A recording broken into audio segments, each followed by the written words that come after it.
তাজউীদ অধ্যায় কি কি বিষয় নিয়ে আলোচনা করে আমরা সেই বিষয়গুলো সম্পর্কে আমরা জানবো। এক, তাজউীদ আলোচনা করে মাদ। তাজউীদ আলোচনা করে নুন এবং মিম মুশাদ্দাদা। তিন, নুন সাকিন এবং তানউইন। চার, ইজহার, ইদগাম, ইকলাব, ইখফা। পাঁচ, মিম সাকিনের কায়দা। এই মোট 5টি কায়দার সমন্বয়ে তাজউীদ আলোচনা করে। اللهم إني أسألك علما نافعا আসসালামু আলাইকুম রহমতুল্লাহি তাআলা ওয়া বারাকাতুহু। বিসমিল্লাহ ওয়ালহামদুলিল্লাহ ওয়াসসালাতু ওয়াসসালামু আলা রাসূলিল্লাহি সাল্লাল্লাহু আলাইহি ওয়াসাল্লাম ওয়া আলা আলিহি ওয়া আসহাবিহি আজমাইন। قال الله تعالى في القرآن المجيد: ذلك الكتاب لا ريب فيه هدى للمتقين। আল্লাহ রাব্বুল আলামিন সূরাতুল বাকারার 2 নম্বর আয়াতে ইরশাদ করেন, এটা সে কিতাব যাতে কোনো সন্দেহ নেই এবং তাতে মুত্তাকিদের জন্য রয়েছে হিদায়াত। ইলমান নাফিয়া একাডেমি কর্তৃক আয়োজিত শব্দে শব্দে আল কোরআন শিরোনামে কোরআন শেখার সাপ্তাহিক লাইভ ক্লাসে অংশগ্রহণকারী সকল দ্বীনী ভাই ও বোনদের জানাই আন্তরিক শুভেচ্ছা ও অভিনন্দন। আজকে আমরা আলোচনা করব আমাদের সেই কাঙ্ক্ষিত এবং সবচেয়ে বেশি অপেক্ষাকৃত যেই বিষয়, সেটি হচ্ছে তাজউীদ। আজকে আমরা তাজউীদ অধ্যায় শুরু করব ইনশাআল্লাহ। তাজউীদ অধ্যায় কি কি বিষয় নিয়ে আলোচনা করে আমরা সেই বিষয়গুলো সম্পর্কে আমরা জানব। এক, তাজউীদ আলোচনা করে মাদ। তাজউীদ আলোচনা করে নুন এবং মিম মুশাদ্দাদা। তিন, নুন সাকিন এবং তানউইন। চার, ইজহার, ইদগাম, ইকলাব, ইখফা। পাঁচ, মিম সাকিনের কায়দা। এই মোট 5টি কায়দার সমন্বয়ে তাজউীদ আলোচনা করে। তার মধ্যে আমরা আমাদের দার্সটি শুরু করব মাদের অধ্যায় দিয়ে ইনশাআল্লাহ। মাদ এর মাঝে 2টি ভাগ রয়েছে। এক, মাদ্দে আসলি। দুই, মাদ্দে ফারঈ। ইনশাআল্লাহ বিতাফসিলান আমরা আলোচনাগুলো ভালো করে শুনব। মাদের অধ্যায়টি শুরু করার পূর্বে রাসূল পাক সাল্লাল্লাহু আলাইহি ওয়াসাল্লামের একটি হাদিস বর্ণনা করতে চাই এবং তারপর আমি আমার দার্সটি শুরু করব ইনশাআল্লাহ। হযরত আনাস রাদিয়াল্লাহু তাআলা আনহু হতে বর্ণিত, মা রাওয়াহুল বুখারী عن أنس رضي الله عنه وقد سئل عن كيفية قراءة رسول الله صلى الله عليه وسلم فقال: كانت مدا ثم قرأ بسم الله الرحمن الرحيم يمد بسم الله ويمد الرحمن ويمد الرحيم। বুখারীর হাদিস, হযরত আনাস রাদিয়াল্লাহু তাআলা আনহু হতে বর্ণিত। আনাস রাদিয়াল্লাহু তাআলা আনহুকে জিজ্ঞেস করা হয়েছে, সুইলা আন কাইফিয়াতি কিরাআতি রাসূলিল্লাহি সাল্লাল্লাহু আলাইহি ওয়াসাল্লাম, রাসূল পাক সাল্লাল্লাহু আলাইহি ওয়াসাল্লামের তেলাওয়াত পদ্ধতি সম্পর্কে বা কাইফিয়াত সম্পর্কে প্রশ্ন করা হয়েছে বা জিজ্ঞেস করা হয়েছে। তখন তিনি বললেন যে রাসূল সাল্লাল্লাহু আলাইহি ওয়াসাল্লাম পাঠ করলেন, তেলাওয়াত করলেন বিসমিল্লাহির রহমানির রহিম। এর মধ্যে তিনি ইয়ামুদ্দু, তিনি মাদ করেছেন, লম্বা করেছেন। বিসমিল্লাহি, এই আল্লাহ শব্দে তিনি লম্বা করেছেন। ওয়ামুদ্দু আর রহমান, এখানে মিমে মাদ করেছেন বা লম্বা করেছেন। ওয়ামুদ্দু আর রহিম, এখানে হাকে তিনি লম্বা করেছেন। আমরা এই হাদিস দ্বারা এটা প্রমাণিত হয় যে মাদ এটি কোরআনের একটি বিশেষ কায়দা এবং রাসূল পাক সাল্লাল্লাহু আলাইহি ওয়াসাল্লাম এই নিয়মগুলোকে অনুসরণ করে তেলাওয়াত করতেন। অতএব আমরা আজকের এই দার্সের শুরুতে যে হাদিসটা আমরা শুনলাম, সেই হাদিস যে বিষয়ের সাথে সম্পৃক্ত বা যে বিষয় নিয়ে আলোচনা করে সেটি ছিল মাদ। আমরা আজকে সেই মাদের আলোচনা শুরু করব। মাদের অধ্যায়টি শুরু করার আগে প্রথমত আমাদেরকে বুঝতে হবে যে মাদের পরিচয়টা কি, মাদ কাকে বলে। মাদ এটি কি কোনো শব্দ? যদি শব্দ হয়ে থাকে সেটি কোন দেশি শব্দ? বাংলাদেশি মানে বাংলা শব্দ, নাকি এটা বিদেশি শব্দ? তারপর আমাদের একটা বিষয় জানতে হবে, মাদ এই বিষয়টির সাথে আরবি 29 বর্ণমালার কোন কোন হারফ যুক্ত এবং কয়টি ও কি কি, এবং সেই হারফ সমূহের পরিচয়। 3, মাদ এই বিষয়টি কিভাবে সংগঠিত হয়। 4, মাদ এর সময়সীমা কতক্ষণ। 5, মাদের প্রকারভেদগুলো কি কি। 6, মাদ এই মাদটি প্রকার ভেদে ভাগ হওয়ার কারণটা কি, এবং 7 এর প্রকারভেদগুলো কি কি। যেহেতু ভাগ হয়েছে, প্রকারভেদে যদি ভাগ হয়ে থাকে তাহলে সেই ভাগ বা প্রকারভেদগুলো কি কি সেই বিষয়গুলো। টোটাল আমরা 7টি প্রশ্নের সমন্বয়ে আমাদের এই দাসটিকে আমরা আজকে প্রস্তুত করেছি। প্রথমত আসবো আমাদের মাদের পরিচয়। মাদ কাকে বলে, মাদ শব্দের অর্থ কি, এটা কি আরবি শব্দ নাকি বাংলা শব্দ, এবং দ্বিতীয়ত আমরা জানবো, দ্বিতীয় নম্বর প্রশ্ন, মাদ এই বিষয়টির সাথে আরবি 29 বর্ণমালার কোন কোন হার্ফ যুক্ত এবং কয়টি ও কি কি, এবং সেই হার্ফ সমূহের পরিচয়। অতএব আমরা প্রথমত আমরা এই দুটি প্রশ্নের উত্তর নিয়ে আসব।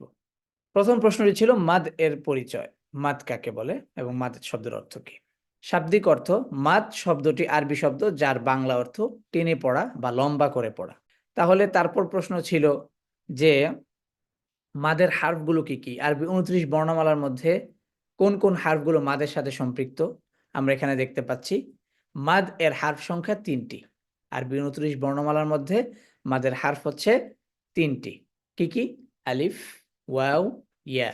এবং তার পরবর্তীতে আমরা আরেকটি প্রশ্ন করেছিলাম এই হার্ফগুলোর পরিচয়। এখানে আরেকটি বিষয় যে মাদ এর সময়কাল কতক্ষণ হয়ে থাকে।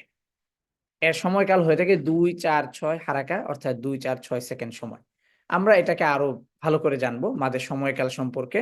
আমরা এখন আলোচনা করছি মাদ এর হার্ফ যে 3টি রয়েছে সেই 3টি হার্ফের পরিচয় সম্পর্কে আমরা এখন জানবো।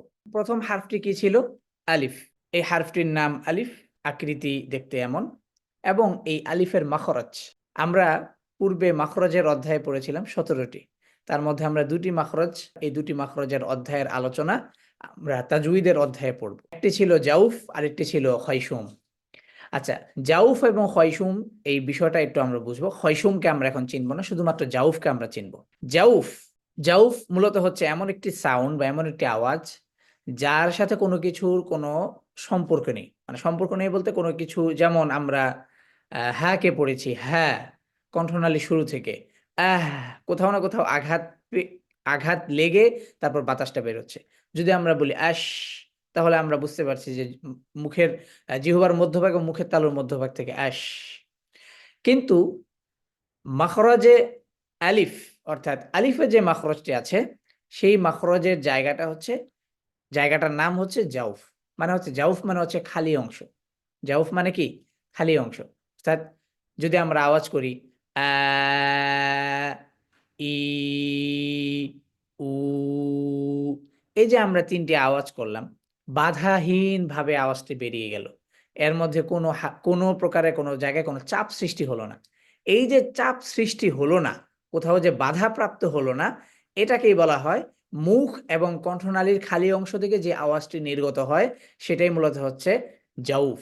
ঠিক আছে? বা হাওয়া ইয়া, যে আওয়াজটা বাতাসের সাথে মিলে যায়, বা বাতাস মানে বাতাসটাই আওয়াজে রূপান্তরিত হয়ে বের হয়। ঠিক আছে? এই জন্য এখানে বলা হচ্ছে যে আলিফের মাখরাজ মুখ এবং কণ্ঠনালী খালি অংশ থেকে উচ্চারিত হয়। কিভাবে উচ্চারিত হয়?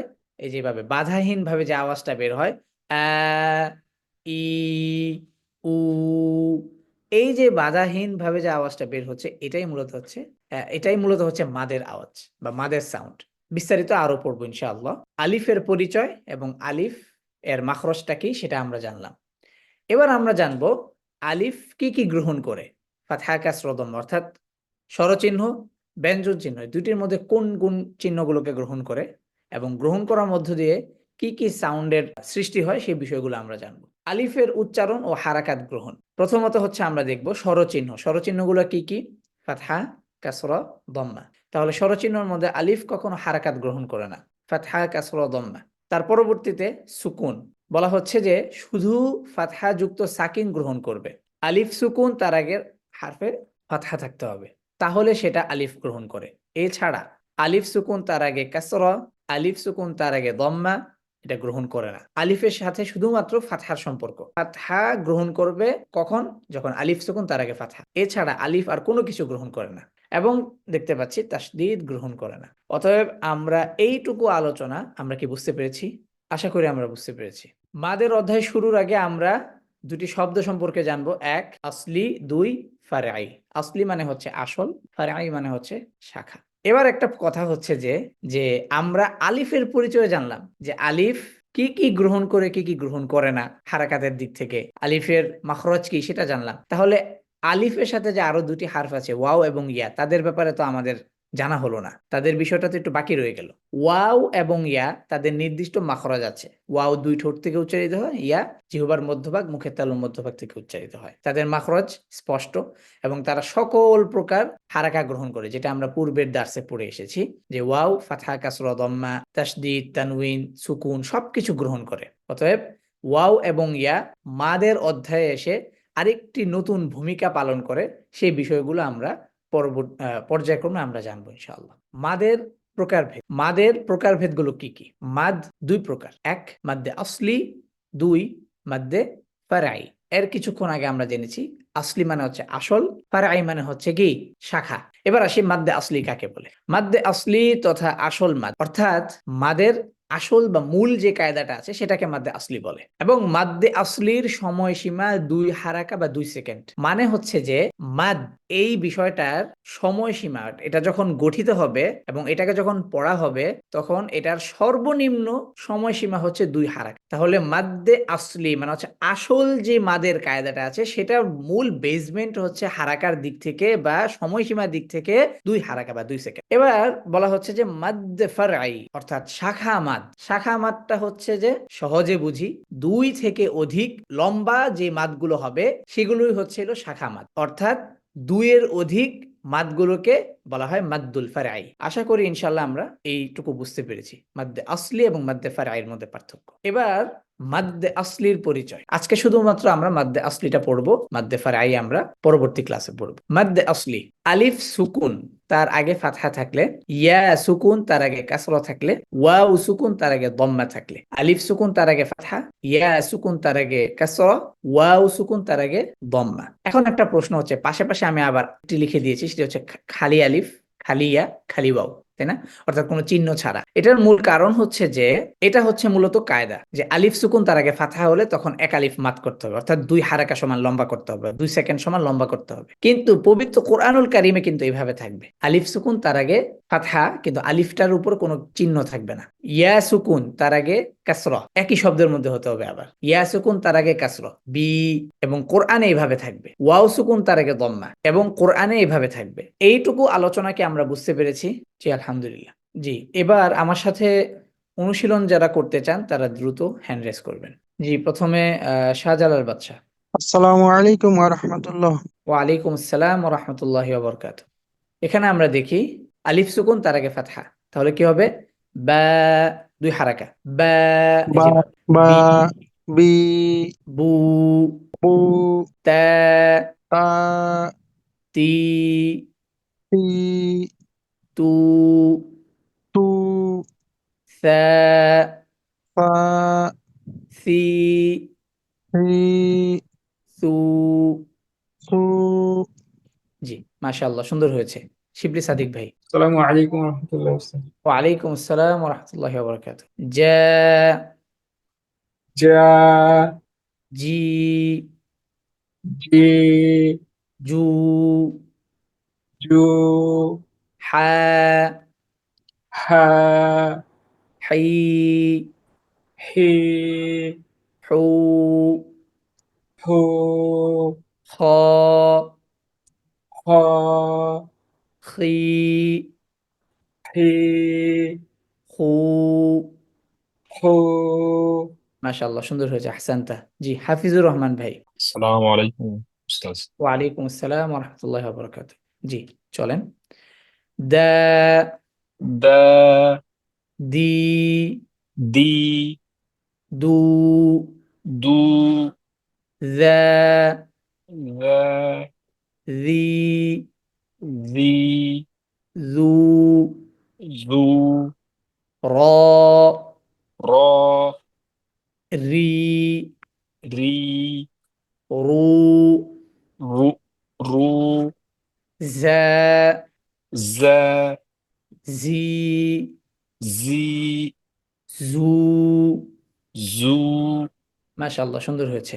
জি, তারপর আবিদুল ইসলাম রাহাত ভাই। আসসালামু আলাইকুম উস্তাদ। ওয়ালাইকুম আসসালাম ওয়া রাহমাতুল্লাহি ওয়া বারাকাতুহু। চলেন। সা, সা, সি, সি, সু, সু, শা, শা, শি, শি, শু, শু, তারপর স, স, সি, সি, সু, সু, দ, দ, দি, দি, দি না দি, দি, দু। দু। মাশাআল্লাহ, সুন্দর হয়েছে। আহসান্ত। তারপর তারিকুল ইসলাম ভাই। আসসালামু আলাইকুম। ওয়ালাইকুম আসসালাম ওয়া রাহমাতুল্লাহি ওয়া বারাকাতুহু। জি। ত, ত, তি, তি, তু, তু, ظ, জ, জি, জি, জু, জু, আ, আ, ই, ই, উ, উ, غ, গ, غি, গি, غু। গু। মাশাআল্লাহ, সুন্দর হয়েছে। আহসানতা। السلام عليكم. ওয়ালাইকুম আসসালাম ওয়া রাহমাতুল্লাহি ওয়া বারাকাতুহু। জি, চলেন।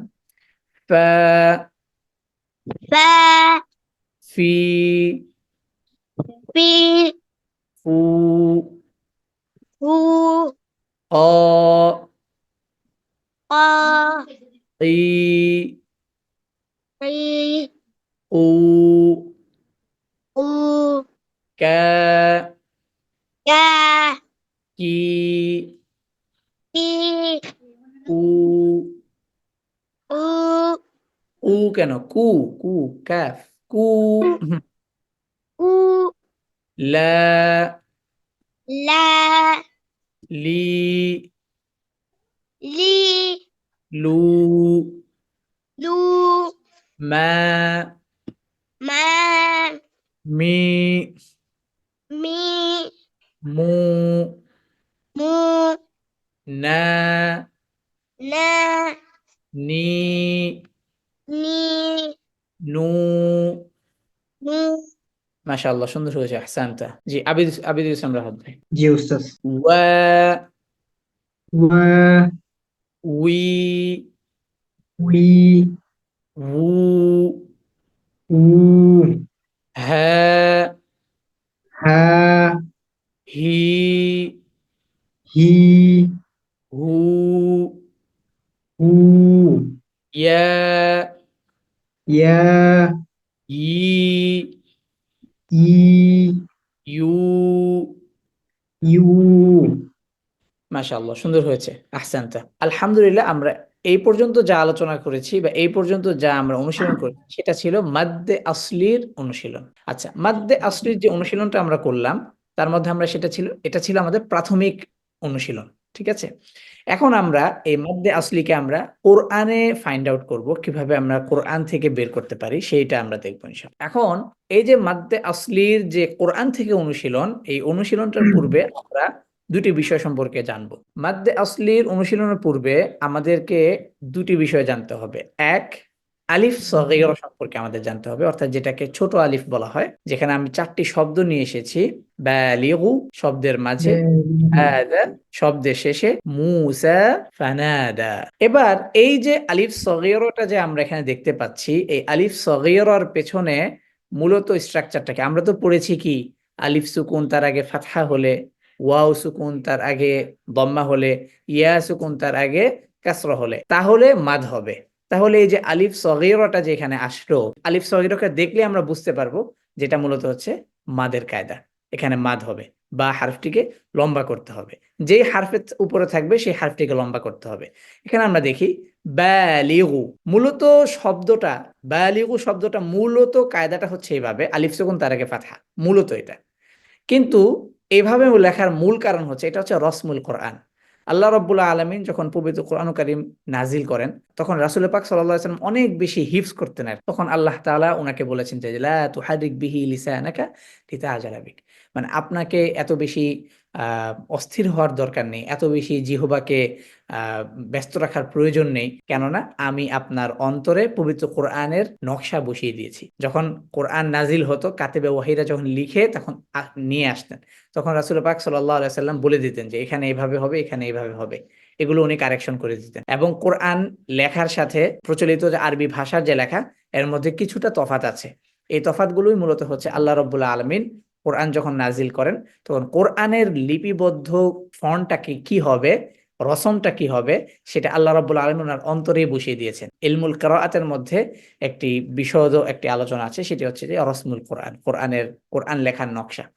অতএব এই যে বায়ালিগু শব্দটি আমরা দেখতে পাচ্ছি এটি মূলত হচ্ছে নাজিল হয়েছে এভাবে এবং পরবর্তীতে এভাবেই কোরআনে লিপিবদ্ধ হয়েছে। কিন্তু বায়ালিগু শব্দটার অন্তরায় বা ভেতরে মূলত এইভাবে শব্দটা বায়ালিগু, বা ফাতহা আলিফ সুকুন। আশা করি আমরা বুঝতে পেরেছি। আরেকটি বিষয় আমরা দেখব, মাদ।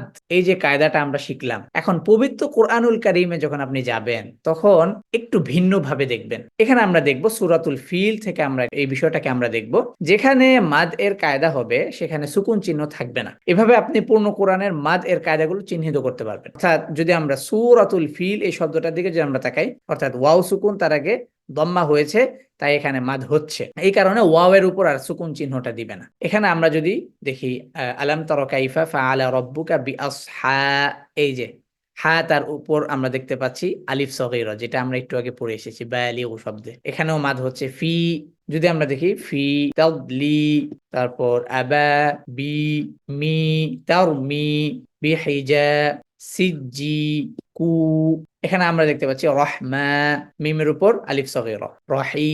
আশা করি আমরা বুঝতে পেরেছি।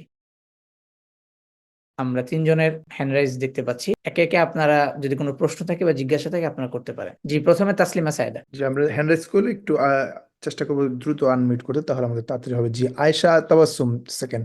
আসসালামু আলাইকুম রহমতুল্লাহ। ওয়ালাইকুম আসসালাম ওয়া রাহমাতুল্লাহি ওয়া বারাকাতুহু। জি, জি, এটা কি মানে এই যে সগীরা আলিফ সগীরা যেটা পড়াচ্ছেন এটা কি আসলে ওই যে আমরা আলিফ সগীরা যেটা পড়তেছি এখন এটা আহ, অন্যভাবে কি এটাকে মানে পড়া যায় কিনা, মানে বলা যায় কিনা ওই যে খারা ফাতহা বলে বলে জি, জি, আমাদের বাংলাদেশে প্রচলিত জি হচ্ছে খারা জবর হ্যাঁ, অনেকে বলেন। জি খারা খারা জবর বা আলিফ খারা বলে, ফাতহা বা এরকম। জি এটার নাম হচ্ছে মূলত ছোট আলিফ, আলিফ সগীরা। তো আমাদের দেশে আর কি এটাকে সহজে বোঝানোর জন্য, মানুষের কাছে দ্রুত পৌঁছানোর জন্য কিছু সহজ পরিভাষা ব্যবহার করা হয়েছে, কিন্তু মূলত এই শব্দটি মূলত হচ্ছে আলিফ সগীরা এবং এই আলিফটার নামই মূলত হচ্ছে আলিফ সগীরা। অতএব এই আলিফটাকে আমরা আলিফ সগীরা নামে জানবো। মানে ওনারা জানতে যাচ্ছে যে জিনিসটা তো একই আর কি, ওই জি, খারা জবর। জিনিসটা একই। জি, জি, জিনিসটা একই, কিন্তু আমরা আর ওই খাড়া আলিফ এগুলো ব্যবহার করব না, যেহেতু আরবি ভাষার পরিভাষাগুলোকে আমরা আরবি ভাষার কায়দাগুলোকে আরবি ভাষার পরিভাষায় ডাকার চেষ্টা করব। জি, ইনশাআল্লাহ। শাহজাল বাদশা ভাই। আসসালামু আলাইকুম ওয়া রাহমাতুল্লাহ। ওয়ালাইকুম আসসালাম ওয়া রাহমাতুল্লাহ। জি, দেখ, আমি যে কোরআন শরীফটা পড়ি নুরানি কোরআন শরীফ, তো সেখানে দেখি যে ওই যে মধ্যে ওয়াও যে এবং আসলি আছে, ইয়াতে আছে, ওয়াও এবং জি ইয়াতে থাকি, সুকুন চিহ্ন আছে। জি, জি, জি, শকুন জি। চিহ্নটা দেয়া আছে আর কি। তো আচ্ছা, সেক্ষেত্রে এখনকার আর সমাধানটা কি, তাই তো? জি তো এটা সমাধান হচ্ছে যে আপনি এই মুসহাফটা আর আগামী থেকে পড়বেন না। মুসহাফ মাদানী মোতাবেক কোরআনটা পড়ার চেষ্টা করবেন, কারণ ওখানে অ্যাকুরেট রসম, কোরআনের লেখার যত ধরনের কায়দা কানুন আছে, কোরআন রিলেটেড যত ধরনের কায়দা কানুন আছে, সকল কিছু সেভাবে পুঙ্খানুপুঙ্খ সেখানে উল্লেখ করা হয়েছে।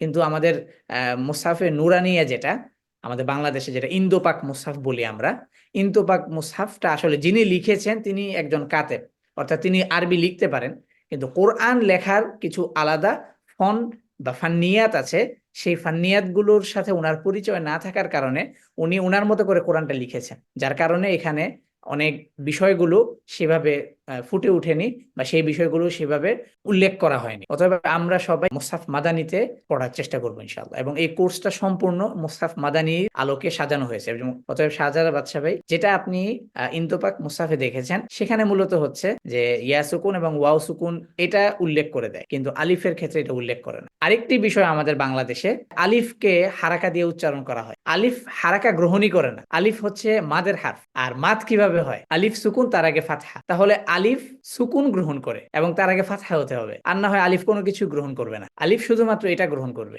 আলিফ সুকুন তার আগে ফাতহা। কিন্তু ফাতহা কাসর দম্মা দিয়ে, কাসর দিয়ে আলিফ সুকুন, দম্মা দিয়ে আলিফ সুকুন, এবং অনেক জায়গায় আমরা দেখছি যে আলিফকে আমরা তাসদিদ দিয়ে অনেক জায়গায় পড়ানো হচ্ছে। এটা সম্পূর্ণ গলত এবং সম্পূর্ণ ভুল। এটা আলিফ শুধুমাত্র মাদের হারফ, মাদের সাউন্ড করবে, বা এটাই হবে, ওয়া যা র এটাই হবে।